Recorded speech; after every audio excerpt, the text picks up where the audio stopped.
नमस्कार दोस्तों। रक्ताक्ष अन्य मंत्रियों को शेर और गीदड़ की बोलने वाली गुफा की कथा सुनाता है, जो इस प्रकार है।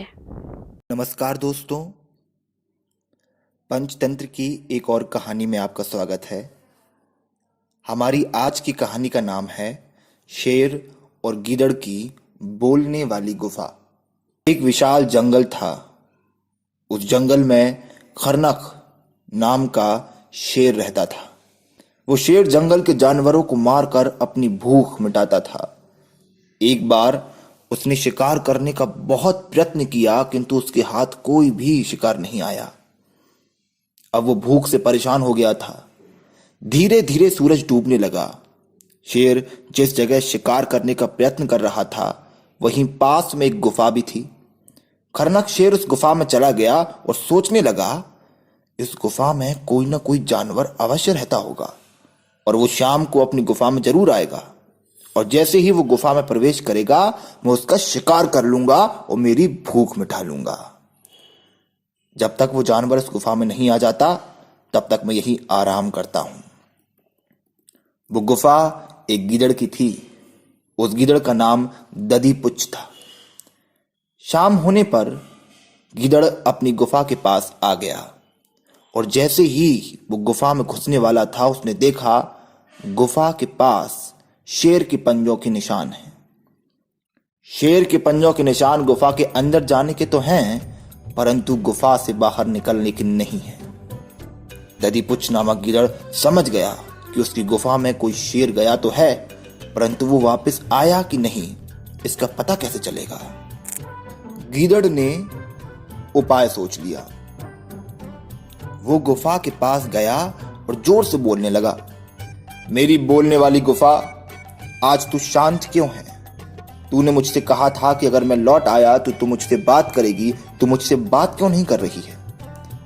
गीदड़ को बोले हुए कुछ समय हो गया, परंतु गुफा ने कोई जवाब नहीं दिया। गीदड़ ने गुफा के सामने गुफा को संबोधित करते हुए दोबारा फिर से वही बातें कही जो थोड़ी देर पहले की थी। गीदड़ की बातें सुनकर शेर को लगा कि शायद ये गुफा खुद बोलती हो। जब भी गीदड़ आता हो तो ये इससे बातें करती होगी, परंतु आज मेरे डर से ये बोल नहीं रही है। अगर ये गुफा नहीं बोली तो गीदड़ को शक हो जाएगा और वो इधर से चला जाएगा और मैं भूखा रह जाऊंगा। इसलिए मैं ही बोल देता हूं। और ये सोचकर शेर स्वयं बोलने लगा, आओ गीदड़, मैं कब से तुम्हारा इंतजार कर रही थी, अंदर आ जाओ। जैसे ही अंदर से आवाज आई, गीदड़ समझ गया कि अंदर कोई बेवकूफ शेर है जो गीदड़ के गुफा में जाने का इंतजार कर रहा है और अंदर जाते ही उसका शिकार कर लेगा। गुफा के अंदर से आती आवाज सुनकर गीदड़ वहां से भाग गया, और शेर की गर्जना सुनकर गुफा के आसपास के जानवर भी वहां से चले गए। खरनक नामक शेर ये जानता था कि गुफा नहीं बोल सकती, फिर भी शेर ने अपनी मूर्खता से उस गीदड़ को भगा दिया जिसे वो खाना चाहता था। बहुत समय तक शेर ने गीदड़ का इंतजार किया, परंतु जब गीदड़ नहीं आया, तब शेर थक हार कर उस गुफा को छोड़कर शिकार की तलाश में चला गया, और गीदड़ को अपनी गुफा फिर से मिल गई। तो दोस्तों, शेर, गीदड़ और बोलने वाली गुफा की कहानी से हमें ये शिक्षा मिलती है कि अपनी बुद्धिमानी से आने वाले संकट से बचा जा सकता है।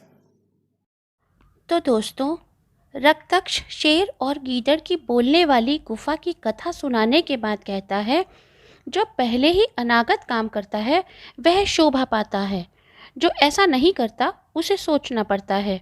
इस वन में रहते बूढ़े होकर भी मैंने बिल की बात कभी नहीं सुनी।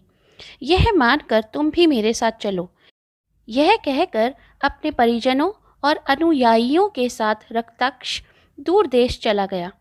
रक्ताक्ष के चले जाने पर प्रसन्न मन स्थिर जीवी ने सोचा, रक्ताक्ष का जाना मेरे लिए कल्याणकर है, क्योंकि वह दूर तक देखने वाला था।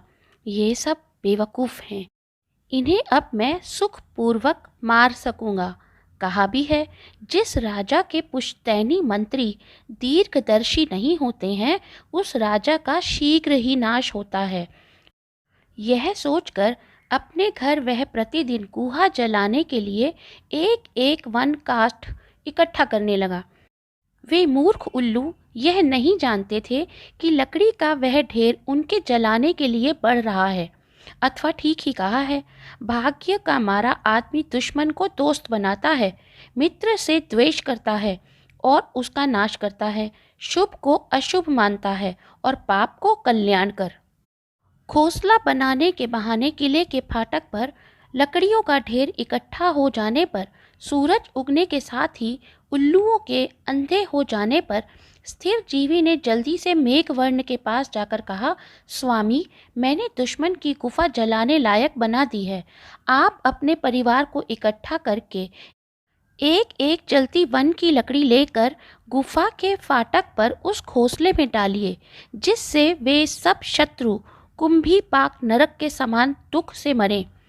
यह सुनकर खुशी से मेघवर्ण ने कहा, तात, अपना हाल कहिए, बहुत दिनों के बाद आप दिखलाई दिए। उसने कहा, वत्स, यह बातचीत का समय नहीं है, क्योंकि अगर दुश्मन का कोई भेदिया मेरे आने की खबर उसे दे देगा तो हमारा भेद जानकर वह अंधा कहीं दूसरी जगह चला जाएगा। इसीलिए जल्दी करो, सब शत्रुओं को मारकर जब तुम वापस आओगे तब विस्तार के साथ बिना घबराहट के मैं सब हाल कहूँगा।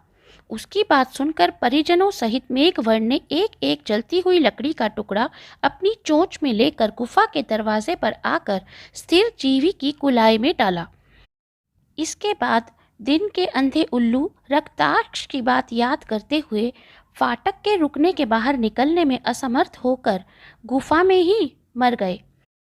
इस तरह शत्रुओं को मिटाकर मेघवर्ण ने फिर उस बरगद रूपी किले पर जाकर वहां अपना सिंहासन बैठाकर सभा के बीच खुशी खुशी स्थिर जीवी से पूछा, तात, दुश्मनों के बीच रहकर तुमने इतना समय कैसे बिताया? इस बारे में हमारा कौतुक है। यह सुनकर स्थिर जीवी ने कहा, भविष्य के फल के लोभ से सेवक कष्टों की परवाह नहीं करता।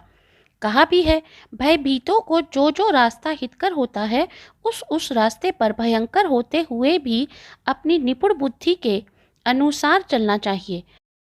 गांडीव की गहरी टंकार से जिसके हाथ सख्त पड़ गए हैं, ऐसा अर्जुन क्या नाचा गाया नहीं? मेघवर्ण ने कहा, तात, दुश्मन के साथ रहने को मैं तलवार की धार जैसा मानता हूँ। उसने कहा, देव, यह ठीक है कि उन जैसे मूर्खों की मंडली मैंने और कहीं नहीं देखी। सिवाय महाबुद्धिमान और अनेक में चतुर रक्ताक्ष के वहाँ कोई और बुद्धिमान नहीं था। उसने मेरे चित्त की बात ठीक ठाक जान ली। जो दूसरे मंत्री थे वे केवल नाम मात्र के थे। राजनीति का उन्हें ज्ञान नहीं था और उन्हें यह भी पता नहीं था कि दुश्मन का संग चाहने वाला दास दुष्ट होता है, गुप्त दूत के धर्म से नित्य उद्वेग देने वाला और दूषित होता है।